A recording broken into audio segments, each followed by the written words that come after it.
Hello, everybody. Welcome to Exploring the Wine Glass. Today is a very special day because it is National Boxed Wine Day.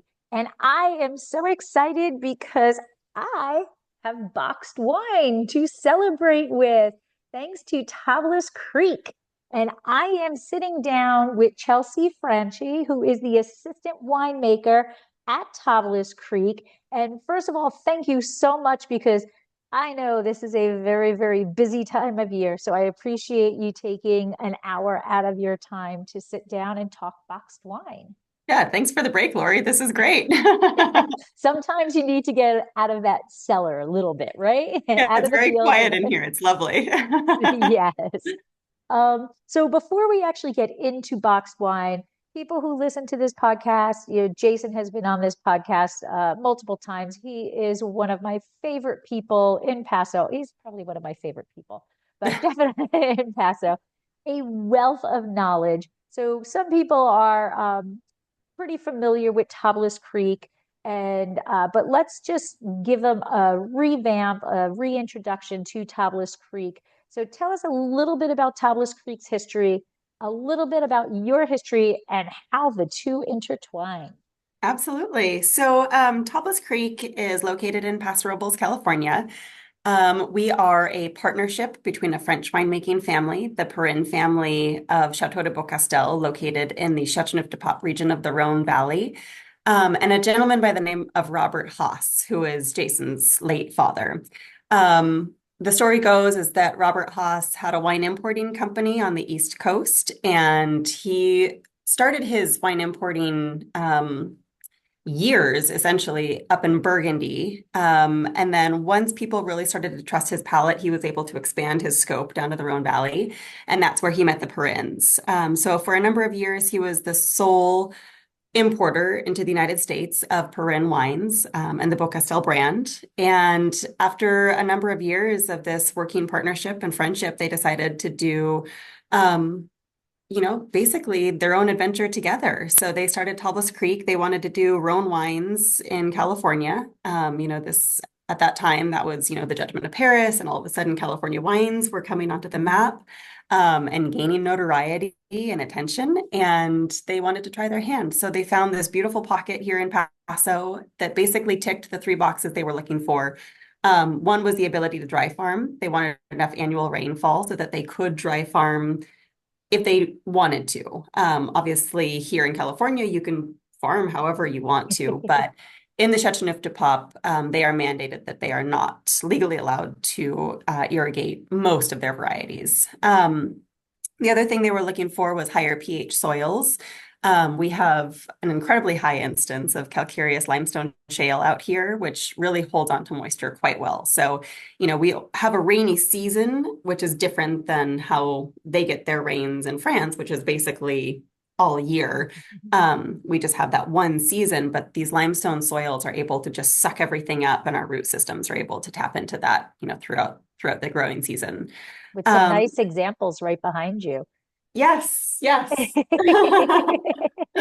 And then the last thing was essentially the heat. We need, and people that live or have been to Paso Robles in the summer understand that we have the heat that is required to, ripen and properly grow Rhone varieties. We need a lot of sunshine, but everybody loves to talk about that diurnal swing, and that is extremely important for our wine growing program here at Tablas Creek. And for everybody here in Paso Robles. So, that 50-degree differential between, 50 degrees at night and 100 degrees during the day allows us to make wines with balance. We've got the ripeness that we get from those temps during the daytime, but we're able to maintain our acidity with the cooler temperatures at night.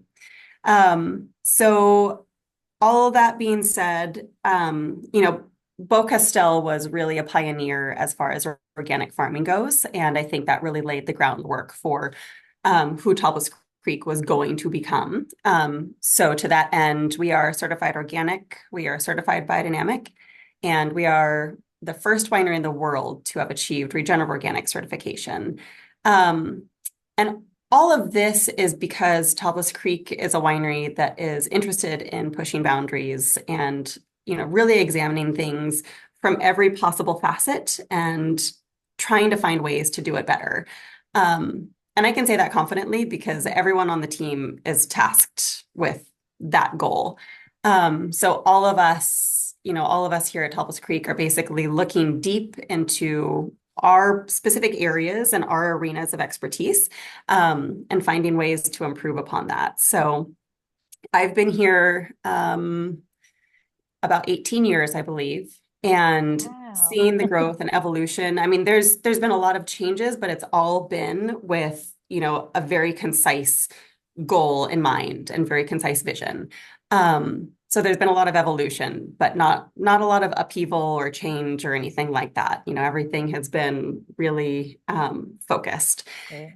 So, yeah, one of those big changes I think has been our packaging efforts. And that doesn't just go, I mean, I know we're talking about box wine today, but that goes for our packaging across the board. We've changed up our case boxes so that they're not flood printed anymore, eliminating the ink on those boxes. We've changed up our glass manufacturing facilities to really lightweight our bottle as much as possible. And, in that vein, then it's led us to the box wine movement, which has been a learning opportunity. It has been a lot of learning, which is one of the coolest parts about this job. There's always something new. That is true. Yes. Yes. That goes for the wine industry as a whole, absolutely. Yeah, but this has been something that has been a really cool journey. And I would say, I mean, for me as a customer, I love that box wine is now gaining this foothold because I want box wine in my home. I want premium box wine in my home. Um, and then as a producer, it's fantastic because, we were able to build this community. Other wineries are interested in, trialing the box wine program. And so they're coming to us and we're going to other wineries that have more experience with it than we do. And you just now have this network of community that, everybody's excited about it. And yeah, what could be better than that? Absolutely, absolutely. And that is something I think is true with the wine industry in general. Uh, the majority are always willing to share what they know and to help each other. And I think that's wine industry in general, but Paso Robles, I think that's one of the most defining things about Paso. People will come into our tasting room and they'll ask me, well, where should we go next? And we'll tell them. And same thing, people will come into the tasting room because somebody has recommended us to them. And they're like, this doesn't happen every place else. You guys really aren't competing against each other. And I said, well, there's wine for everybody to enjoy. And if you tell me what type of wine you like, we want you to enjoy Paso. So I do Mhm. think that it is a very unique feature in Paso.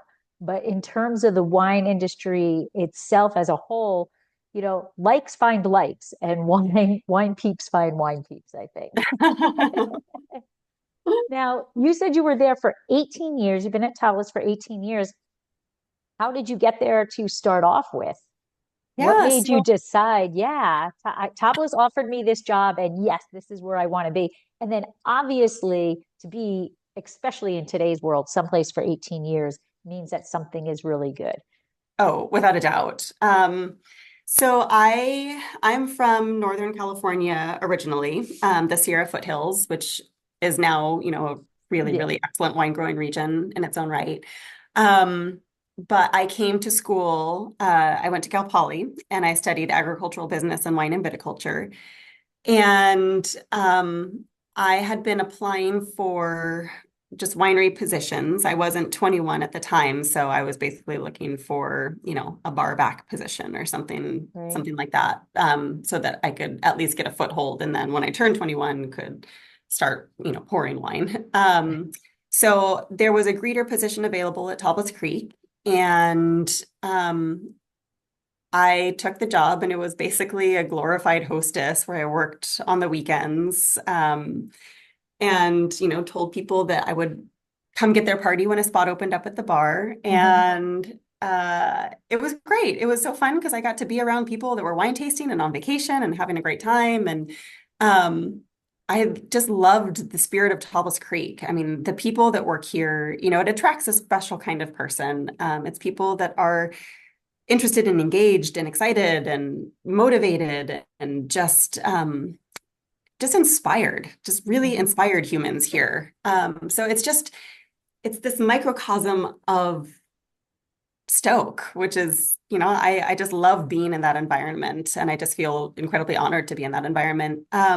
So when I turned 21, I moved my way into the tasting room. And after I graduated from Cal Poly, I had told the tasting room manager, John, who still works as the tasting room manager here, Mhm. told him that I was going to start applying for cellar positions because I wanted to be in the cellar and knew that there wasn't anything available here. So just, gave him the heads up that I'm looking for jobs. So, if you need to hire somebody else to fill the tasting room position role that I'm leaving empty. And he talked to Neil Collins, who's the executive winemaker here at Tablas Creek, and Jason Haas, the manager, who you well know. Mhm. And they made a position for me and offered me a Oh, job. So I had gotten a few other offers, and it was such an obvious choice, like I know how much I love this place. I know how much I love being in this environment, surrounded by these people. So I gleefully took the job, and have, slowly been adding to my workload since. And just, I mean, the learning that I've done here at Tablas Creek, and it's so funny because I feel like there's chunks of years where it's just, things just kind of explode. And the new challenges that we're faced with, and how to overcome those it's been awesome. It's been really, really fun. Um, yeah, and now we're in harvest, which, as you know, every second is a new challenge and a new problem to solve. So yeah, it's really fun here. oh, that's amazing. It really is. And when I go there, you can just see uh the vibe, the aura, that there is. I'm a believer in auras, and you can just walk into a room and you can sense there's tension, or you can walk into a room and you can just sense that there's happiness and there's joy. And whenever I go to Tablas, it's always that joy. It's always that happiness. And these are people who are working hard, but they're loving what they're doing, and it shows. You can't hide that all the that No, you know no. And yeah. I mean, so much of that is the team, and like I keep saying, this is the team that wants to push things and wants to make things better. So as far as the property goes, as far as interpersonal connections go, as far as the end product goes, all of these things have to be top notch for the end product to be Right. exceptional. And we're in the middle of, well, we're starting harvest Yeah. now, and we have our interns that just came on board, and explaining to them, like the energy that you bring into this cellar, things will get hard, things will be difficult, you will be exhausted, but it's Right. how you handle that. And and these are all life lessons. Like Right. it's not unique to the wine industry. If you can still be tired and have a smile on your face Yes. and, hand somebody a high five as you walk by them, that makes a huge difference in the wines that we're going to be creating, Yes. by harvest's end. Yeah, because the energy that you bring into the cellar is absolutely going to make a difference as far as everybody else's enjoyment level of this Mhm. harvest. And then the more people are having fun and the more people are enjoying being around each other and having a great time at work, the wines are going to be better for it. Yes, So, I agree 100%. I yeah. agree. So we are here because today is National Box Wine Day. And man, has it come a long way, because, when you first started seeing boxed wine, it was that one special wine, that everybody just was like making fun of. And it was on TV shows, just like, hey, and all of this. And it was not good. It was no, there is no other way to say it than it was not good. So now it's no longer just about being in the box, or and that the quality is there, and it's the sustainability of it. So before we get into the process of it, what are your thoughts to know that now there's a holiday celebrating boxed wine? I mean, I didn't actually know that there was a holiday celebrating box wine, but I'll use any excuse. You know, it is it is funny, you know, seeing that evolutionary arc of box wine. But it's not really that surprising, you know, given that we do have new consumers that are interested in, I mean, obviously interested in sustainability. That's a huge talking point, which is fantastic. Like, this is the future that all of us want. That's great. This is the future that all of us want in the wine industry, but the fact that consumers also want that that's amazing. Because those things don't necessarily always align. Um, the fact that this is alternative packaging it's great for the wine, it's great for the consumer, it's great for, you know, your carbon emissions. Um, Again, these things don't always line up that well. This is, you know, one of those situations where it's a win-win-win. I think as a winemaker, I'm excited because we're always looking at alternative packaging and just things that are, you know, just let's try something new. Let's do something else. Let's see what can be a little bit better. As a consumer, I love this movement. You know, because there's those two sides. There's the winemaker side of it, and then there's the consumer side of it. And luckily, we get to walk both of those roads. But from a consumer standpoint, I love it. My husband loves it. It's wine on tap in your Yeah, home. right, right. What's not to love? Yeah. What's not to love? All right, so we're gonna get a little geeky here, because it's wine in a box. So viticulturally and from the winemaking aspect of it, um, are you looking for something different in the grapes? Are you growing grapes differently if they're going to go into the bottle versus if they're going to go into the box? Like, what are you looking for, or is it the same? So the wines that we do for the bag and box program, we started by trialing our Patelon range of wines. So at Tablas Creek, we have our estate wines, you know, that are all grown on our estate. They're all processed here. They're bottled here. And then we have our Patelon line of wines. And so Patelon in French means like a country neighborhood. So for the Patelon wines, we're purchasing fruit from neighboring vineyards, all within Paso Robles. We do a red, a white, and a rosé. And these are essentially wines that are much more value oriented. You know, they sell for $28 a bottle. And these are wines that you can find widely distributed across the US. And that's probably what you'll find most frequently at, you know, restaurants on by the glass lists or at wine bars, whatever. And it's a great intro to Talbot Creek because it is fruit that is purchased from other vineyards, but it's always going to be our own varieties. And it's all processed the same way that we do any of our other wines. So we're still using native yeast fermentations. You know, we're still treating these wines exactly as we would our estate wines. It's just grown by somebody else, and you know, another connection that we've made, another you know, business relationship. So these wines being value oriented, we have really had a good time just making sure that we're kind of playing around and exploring our options. So for years and years and years, we've been kegging these wines. So I did mention the by the glass programs and restaurants. A lot of these restaurants across the United States are now getting wine on tap programs. So we'll keg the wines, send them to the accounts, they'll send the kegs back. So we're cutting down on, you know, all of our dry goods that we're purchasing, and then also the dry goods that are being thrown away Right. or recycled, and just using that stainless steel keg over and over and over.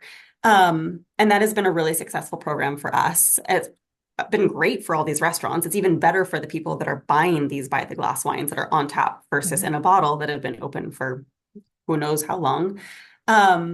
And so, the Petalon wines seemed like a perfect fit for us to really get into the bag and box program. Being that they are more affordable, it put it in a position where even at $30 a bottle, that box is 4 bottles. And retailing for, I don't know what it costs now, but initially it was offered at $95 a box. Um, and that's a tough sell, especially since historically box wine has been And, that same right. 3 liter Plus, box. plus, even though it is 4 bottles, it doesn't look like it's 4 bottles. So you feel like, you feel like I'm walking out for $100. I'm walking out with this little thing, Well, if So if it's you a are little worried bit. about it, when we first got those boxes actually, or when we first got our original shipment of bags and boxes, all of us were definitely doubting, like, this is not 4 bottles. And so we actually measured it.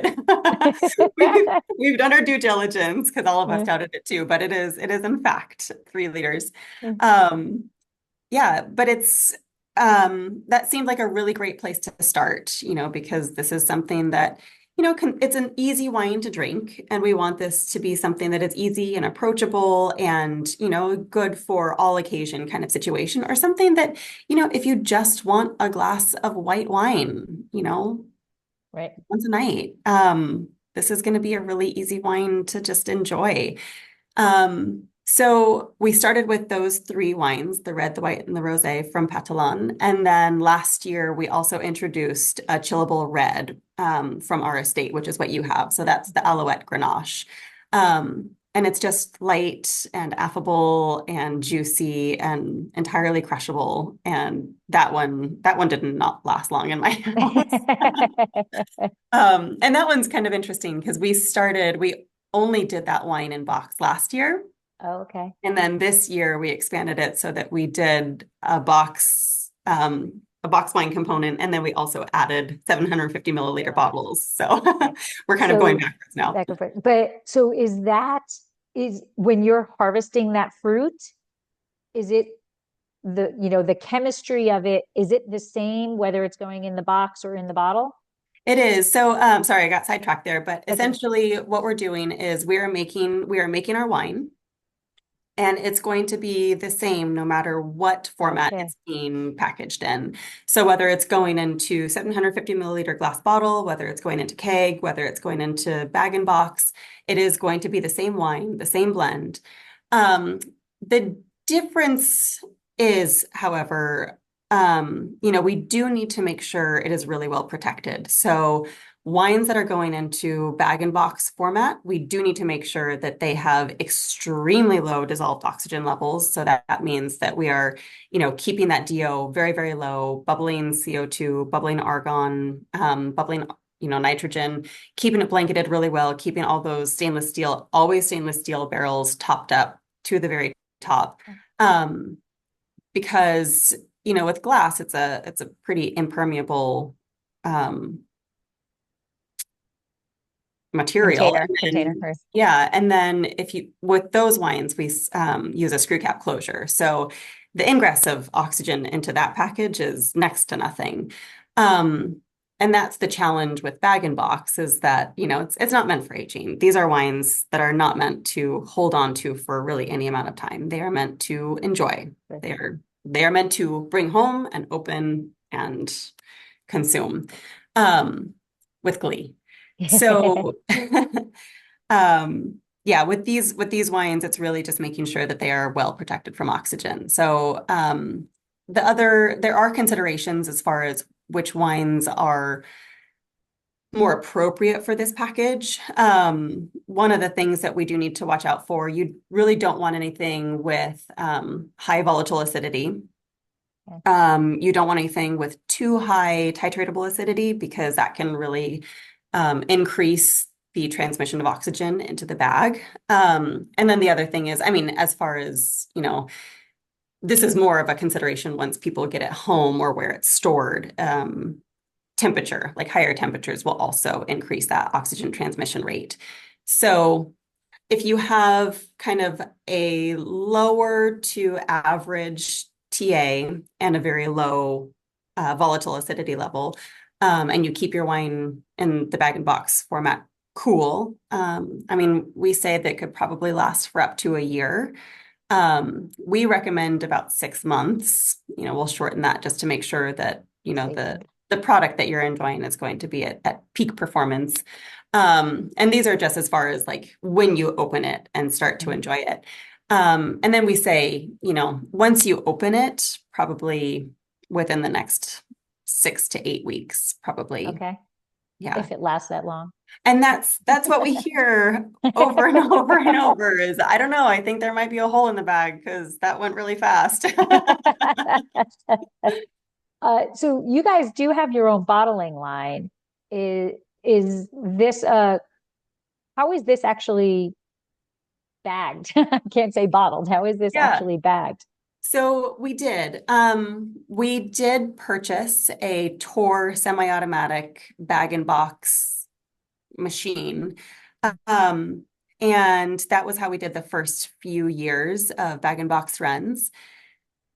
And this format just started to grow so quickly for us, and it got to a point where we have so many other things going on in the cellar, and it's a big time suck. It is an immense amount of manpower and man hours that it takes to make a bag and box package, because it's a very different situation than the people that have historically been doing bag and box projects. Because if you think about, you're talking about, the Franzias of the world, where you see them at every single grocery store across the Right. entire United States, every single like big box store, you can find them there. They are doing millions and millions and millions of boxes of these in a week. I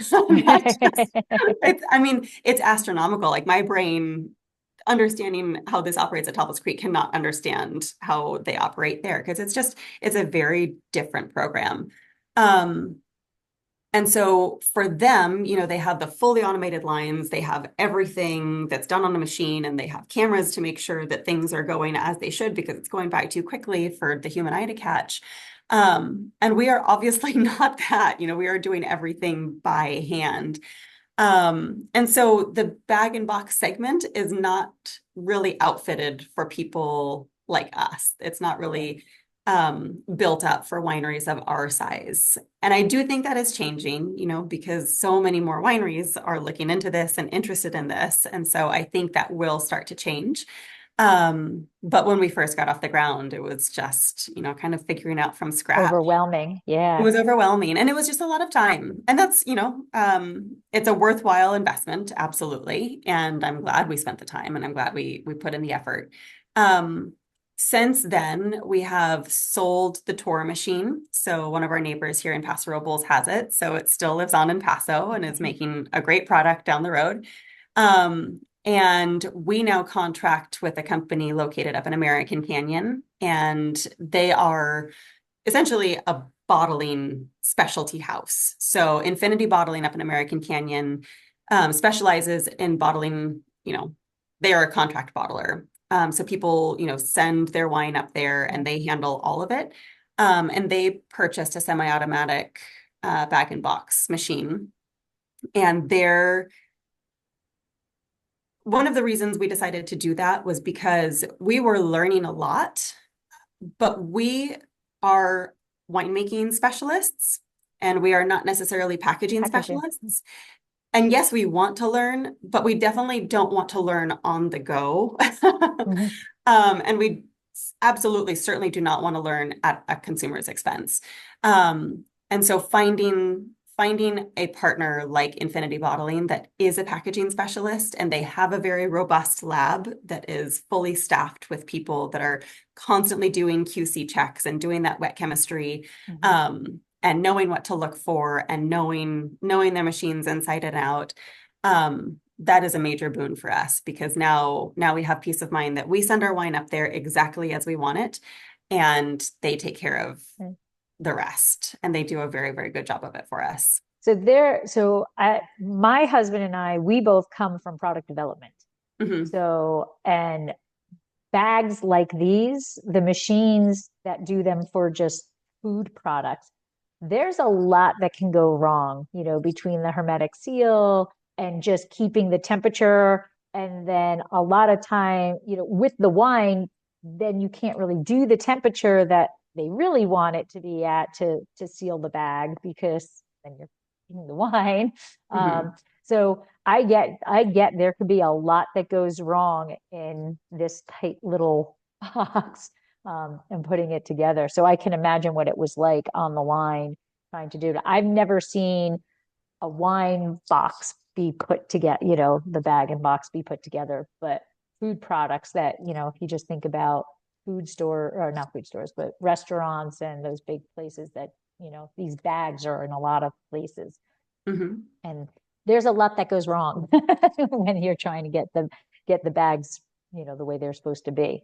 Yeah, I mean, So there's always potential for things to go south. And so, partnering with somebody that the has expertise the in it. experience, has seen those things, knows Yeah. how to avoid those pitfalls, that is that is excellent for us. Right. So now, you did talk about it a bit. So this is the Grenache, okay? And so you mentioned that you started with the other line. So how many bag and boxes are you making? Four? A red, a white, a rosé, and then the Grenache? Yes, that's where we are Okay. currently. Okay. We keep pushing And for a Vermentino too, but we'll see. that sounds awesome. That sounds awesome. And now, besides the obvious benefit of there's no cork taint here, what can somebody expect, or is there any difference if you who know your wine, if you did a blind taste, do you think you could tell the difference between the Grenache that came out of a box and the Grenache that came out of a bottle? Is there any sensory differences, you think? So I would say that's more of a timeline question. Okay. I think if you're 3 to 4 months into, purchasing that box, I would not be able to tell the difference. And we've done tastings like this fairly frequently where we have, wine that's been put in, 750 ml glass bottle, wine that has been put into keg because we pour the majority of our wines for the tasting room out of keg now. And then wine that has been put into the 3 liter bag and box format and doing tastings with those 3 glasses lined in front of you. Um, like I said, as a timeline question, earlier on in that timeline, you absolutely cannot tell the difference. I mean, these are wines that we know inside and out and, pretty Right. intimately, and we can't tell the difference.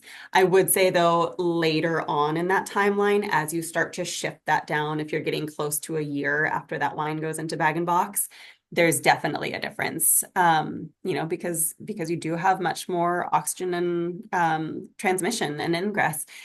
And that is to say, it's not necessarily that it's gone bad, it's not spoiled, it just feels much more mature. So essentially, that life cycle of the wine has been sped up Okay. significantly. Because if you think about, I mean, if we just eliminate the fact that, these wines are typically bottled under a screw cap closure, like let's imagine that we were bottling under cork. And then you lay that wine down, age it for 10 years, and you are going to have that evolution. You are going to have that maturity level. This is essentially what we're experiencing with the bag and box on a much, much tighter timeline. It's just that oxygen introduction and the interaction with the wine. So, you do start to feel the tannins drop out. You do start to feel some of that like oxidation. But so far all of these wines are holding up really, really well. And I mean, these are all things that we know, these are all things that we expect. And as I keep saying, like, these are not wines that we want people to lay down. Don't hold on to these. But yeah, they're fantastic. Well, that's a perfect segue into my next question. Was there any surprises as you were developing this line of boxed wines? Any like surprise good or surprise bad or a technical hurdle like you were like, okay, I'm going in this direction. Oh, no, we can't do that. Um, I think For the most part, we're not really a company that just shoots from the hip.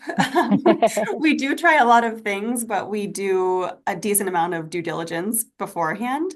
And so, really talking to a lot of people that do have experience in the bag and box segment. And, one of the wineries I would be remiss not to mention, but Jake over at Really Good Box Wine, that's the company, that's the brand he has is Really Good Box Wine. And he was instrumental in really kind of like holding our hands and being so patient and walking us through this whole process. And, even with us having such a low experience level. And so the questions we were asking were so basic and so elementary, and that he was basically expounding upon those, very, very simple ideas and just like giving us so much more information than we had asked for. And just filling us with the knowledge that he had acquired. It did feel like when we finally, stepped into this new adventure, we were pretty well prepared as far as what to expect and, potential pitfalls and things to avoid. And yeah, one of the things I think packaging has been a challenge. I think the biggest challenge for us has been really the filling and the building and the packaging. Knowing as far as the chemistry goes and as far as the wine goes, like we're pretty well prepared on that front. But sourcing packaging is challenging because again, we're not going to be ordering millions and millions and millions of bags. And the minimum order quantities for a lot of these producers is like more than we will do in Tablas Creek's lifetime. So, finding sources for the materials is difficult. But we've again, been able to find some really good partners and be able to kind of navigate these waters. And I think as time continues on, it's going to get easier and easier because, like I said, more consumers are interested in this, more wineries are starting to pick this up. So that's good So for there'll all be, of us. yeah, if more wineries are making it, more consumers want it, then there'll be more businesses going into the business of supplying it, and Yes. it will help out. It will help out. But actually, I'm like thinking about this as you're talking. This has to also be easier to just ship. Yes and no. It is significantly lighter.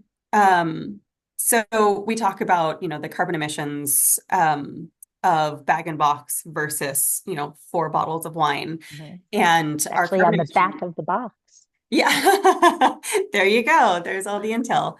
Yeah, so essentially what we learned is that bag and box offers an 85% reduction in carbon emissions Wow. versus glass bottles. And much of that actually comes from the production of glass bottles.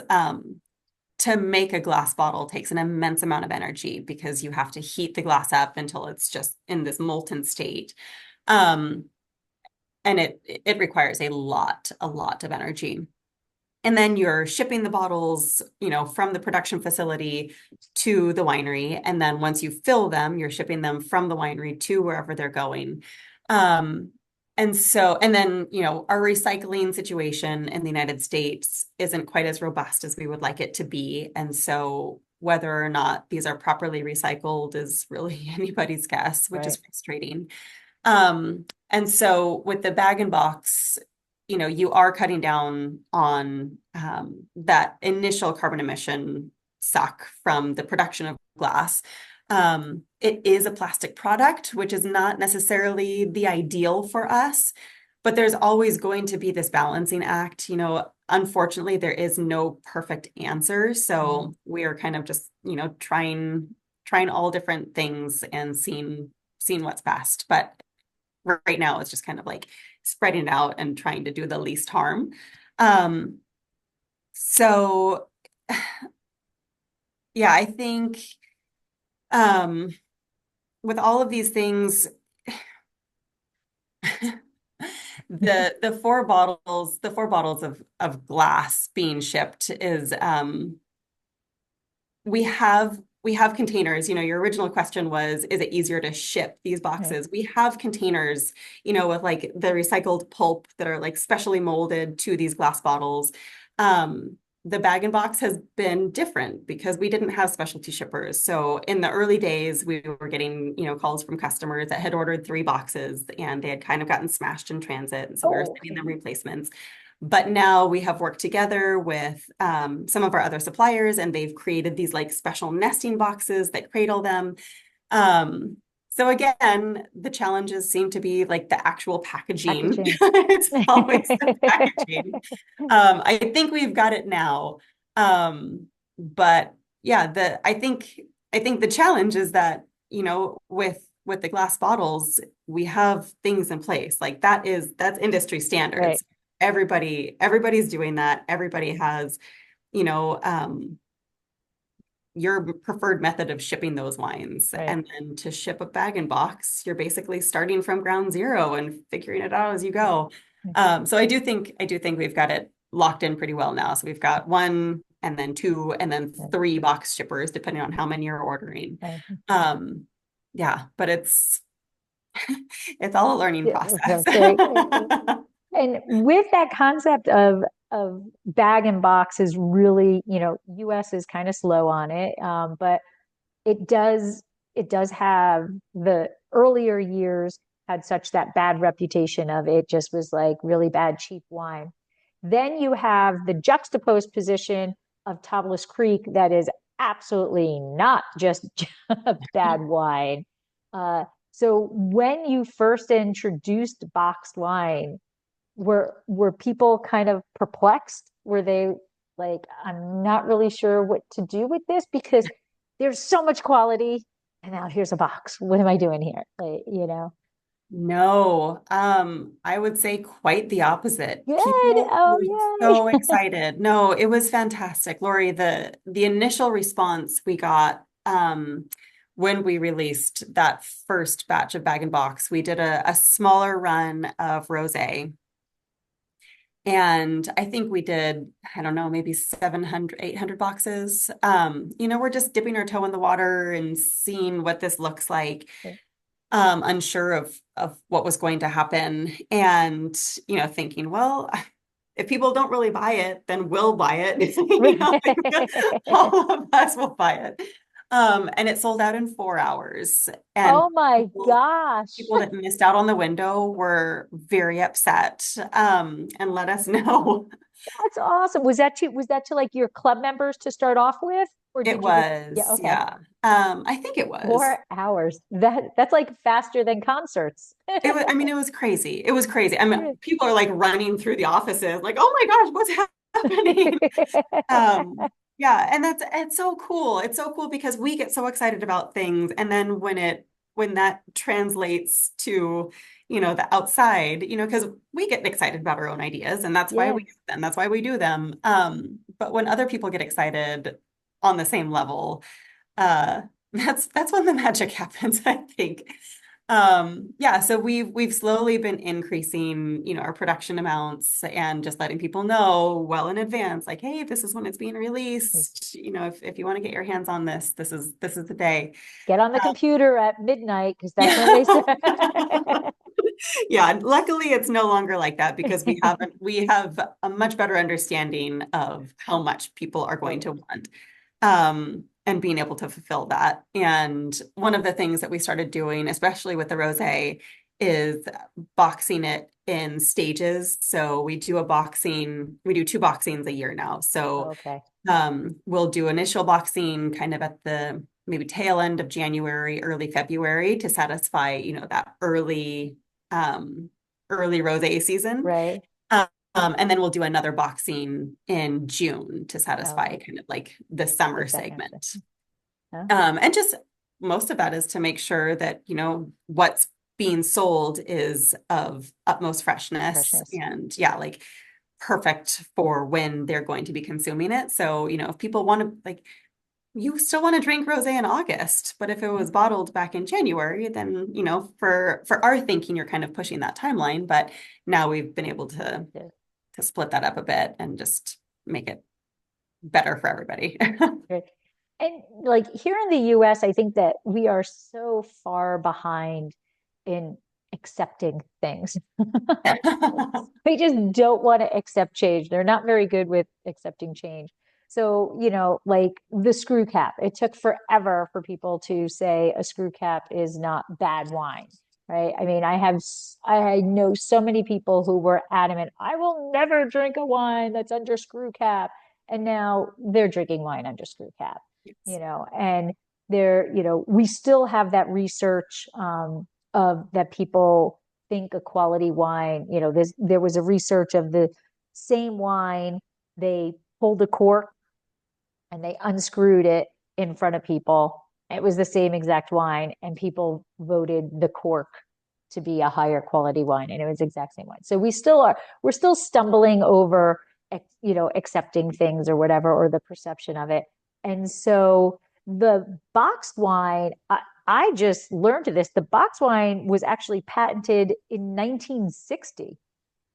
So Been around a it, while. yes, it sure has. And man, we are slow on the uptake when you think 1960. My goodness, um, what do you think? What's your opinion on why we're so darn slow in accepting things? Well, I mean, I think a huge part of that is just who the early adopters were and Mhm, just really locking in people's brains the kind of quality that you can mhm. expect. And I there's nothing bad about that. Because if somebody starts off with, kind of that grocery store bag and Right, box brand, and then they move on to other wines, and then eventually they find themselves at Talbot's Creek, we owe a huge debt of gratitude to that right. bag and box producer. Mhm.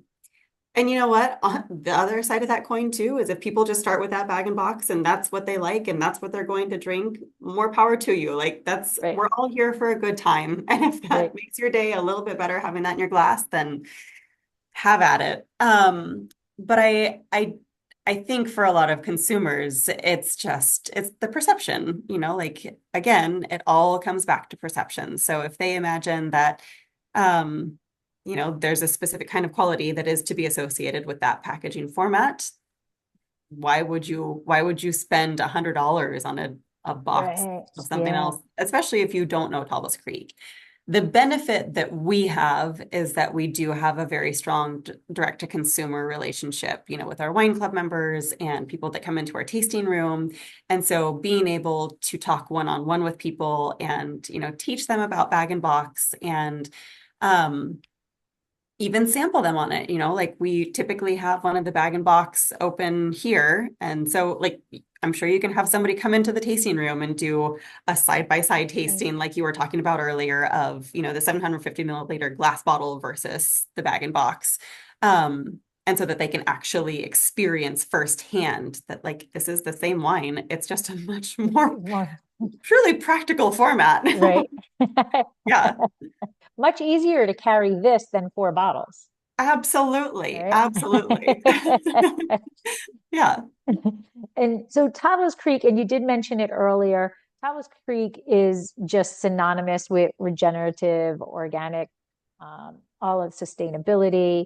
And so to me, it makes complete sense that you are leading the way with the boxed wine. And I love that you have all of the information on the back so people can see it, the reduction of the carbon footprint, the preservation, the storage space, the portability. I mean, think about it. You can bring this to the beach. You can Yes. bring it to a pool, right? Because it's not going to Not glass. potentially, right? It's not potentially going to break and then somebody's going to step on it. So there's so many other positives to it also. Um, but what I do like, and I do think Tablas Creek is, and you've kind of alluded to it, that by selling the box, you're not just selling a product, you're asking people and inviting people for a change in their behavior and their perception. And you're welcoming a conversation. And so you know, those longtime fans, the converts, the people, it's like this person tells this person and this person tells this person. And so I'm glad to hear that you sold out in 4 hours in that first thing. But I think that's a lot of tribute to Tablas Creek as a winery and, demonstrating the quality.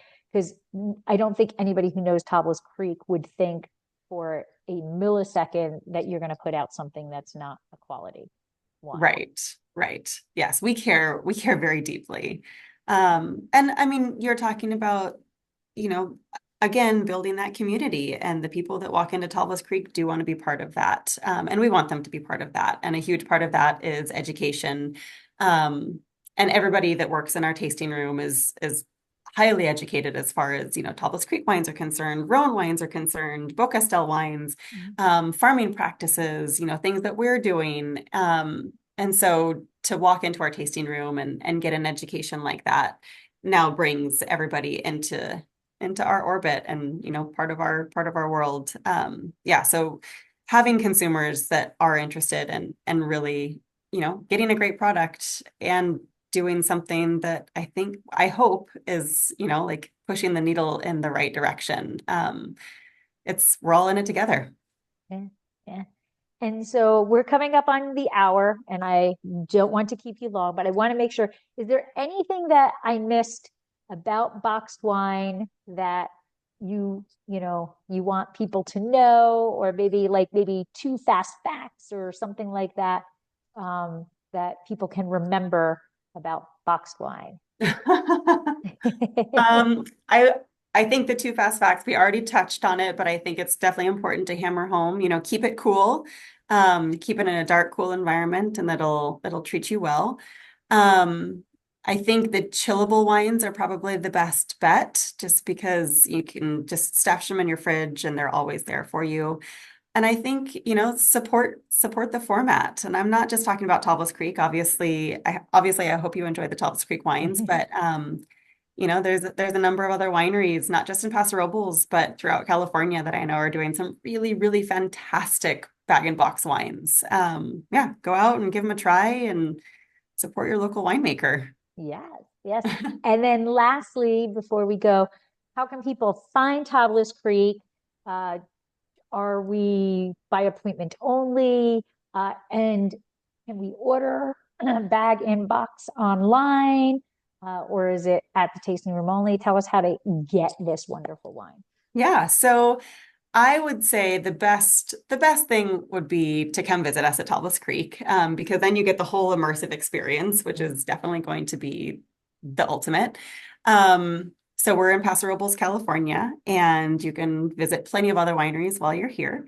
Um, but if you can't make it out to Tablas, we're always available at tablascreek.com, and you can order online, have it shipped to your home. We've got the packaging all figured out, so you don't have to worry about that.